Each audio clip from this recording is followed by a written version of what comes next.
Depression Quest is a web-based fiction game which explores the social issue of depression. The interactive digital game was developed by Zoe Quinn and her co-writer Patrick Lindsay, both victims of depression. Initially released in 2013, the story of the game follows a person suffering from depression. Based on the choices made by the player, different scenarios and ultimately different endings are mapped out.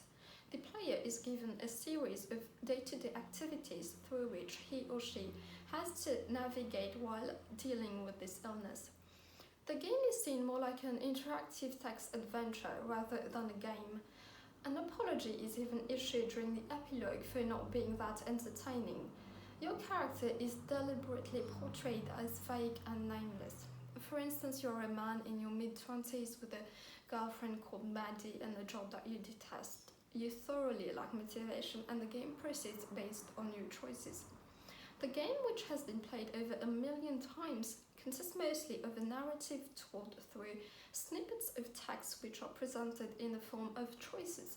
For example, will you work at your desk, or will you retreat to bed, or will you attend a party or stay at home? As the game progresses, the options available become trickier. The main aim of the game is to create a community of help through a different medium, that is, provide support and spread awareness through a game. The game serves a dual purpose. Firstly, people who come across a depressed person will have a better understanding of what depression really feels like and therefore be more empathetic.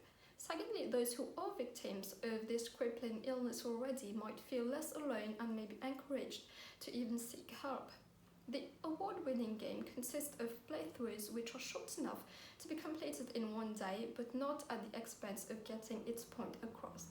Over 150 scenarios are available to players based on their depression level and the consequent choices they make.